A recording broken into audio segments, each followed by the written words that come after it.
Welcome back to Evie's Acres. I'm Evie, and I'm excited to share with you our brand new baby chicks. Here's a little plank that I put together a few moments ago.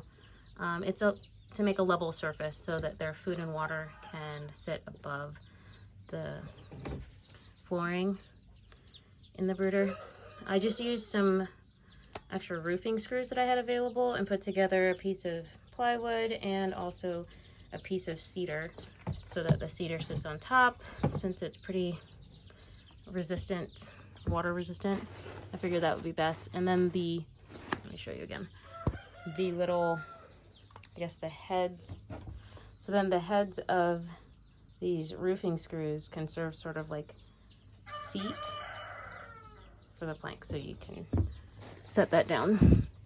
All right, so as far as this brooder goes, we have our rent-a-coop. They call it a brooder, but it basically has a heating element, a heat plate that helps keep the chicks warm. And I have this cover because as they grow and they learn to fly, they will try to fly up and land here, and you know, you want to avoid that because they will poop any and everywhere. For the first 24 hours or so, I like to put paper towels down over the pine shavings that I have underneath. And that is just so that they have about 24, sometimes 48 hours to just distinguish between the pine shavings and where their food and water are located. So once they learn that, once I feel like they're pretty good at that, I'll make sure to remove these paper towels. And also because within 24 to 48 hours, it's going to be soiled between their, with their waste. So you'll want to remove it. I'll remove it at that point. Okay. All right. So the brooder is ready, and you can probably hear the chicks in the background. Let's go take a look at them and introduce them to their new environment. All right, so now we've added the feed and the water.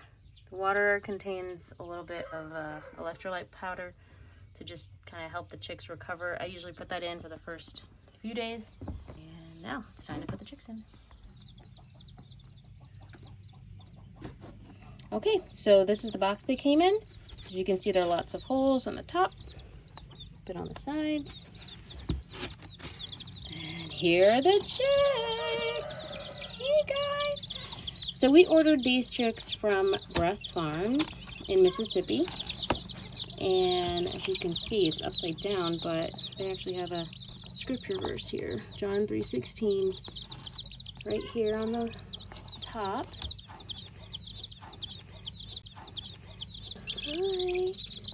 I'm not sure what this is, but I'll look into that later. Figure out what this is. Okay.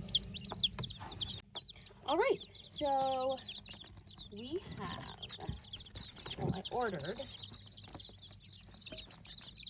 12 black copper Marans, which I believe are these darker chicks here. I also ordered 6 American Bresse chicks, which are these yellow ones. And then I also ordered 6 more that I'm blanking on right now. I don't recall what I'm going to do is I'm going to pick up each chick, and I'm going to dip the chick's beak in the water so that they know where their water is located. So here's the first one. Say hi for the camera. Hi. Super cute. And just dip the beak in the water and set it down. Now you know where your water is. And do that with each one of them. So you know exactly where their water is. And they'll eventually discover also where their food is. But I'm going to continue doing this with every single chick. Hello! And, yeah.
couple of days after the chicks arrived, we moved them from the plastic tote brooder to the larger wooden brooder that our laying hens and surprise rooster Freddie were in before they moved out onto grass full time in the chicken tractor.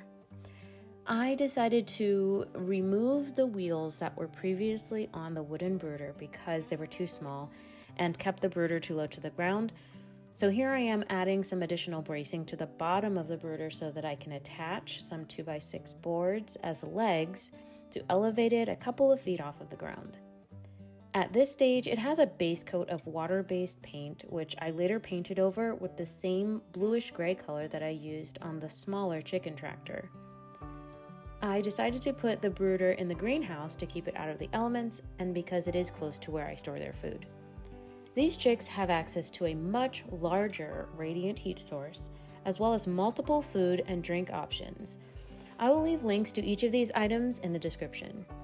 My goal with these birds is to identify which ones I want to keep for breeding purposes. We received a straight run of each breed, which means that they were not confirmed as male or female before they were shipped to us. All 3 breeds of chicken in this brooder, the American Bresse, Black Copper Marans, and blue-laced Wyandottes, are heritage breeds, which means their genetics have remained consistent over multiple generations to encourage positive attributes like fertility, the ability to reproduce naturally, maternal instincts for the hens, their ability to thrive on forage, and in some cases, resistance to certain parasites and diseases. This is in contrast to the commercial breeds of chicken, which have been bred or genetically modified to grow large quickly, which reduces their fertility and often prohibits natural reproduction and can severely damage their internal organs. All 3 breeds are said to have great dispositions and be really good egg layers. The plan is to identify the best rooster and continue to hatch my own chicks from them in the future. Any roosters that I don't keep, I'll most likely sell. Both the Marans and the American Bresse are said to produce high-quality meat.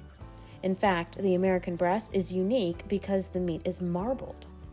Once the American Bresse chicks are 16 weeks old, I will decide whether I want to get more later on to breed sustainably for meat as my new breed of meat birds. I don't plan to raise the Wyandottes for meat, and I'm still on the fence about the Marans.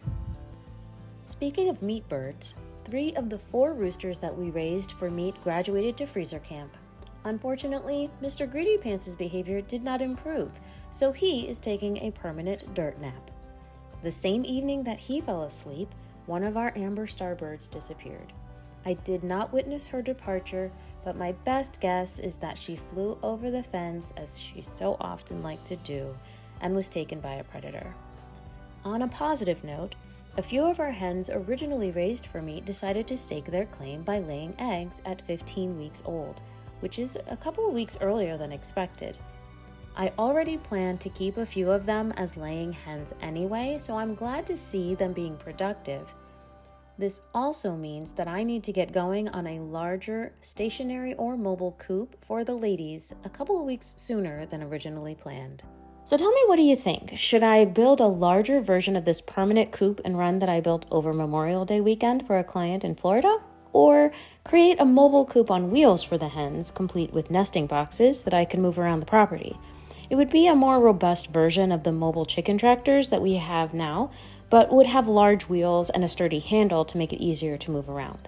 Let me know your thoughts in the comments. Remember to share, subscribe, and click the notification button so that you know as soon as I post a new video. Thank you for watching, and until next time.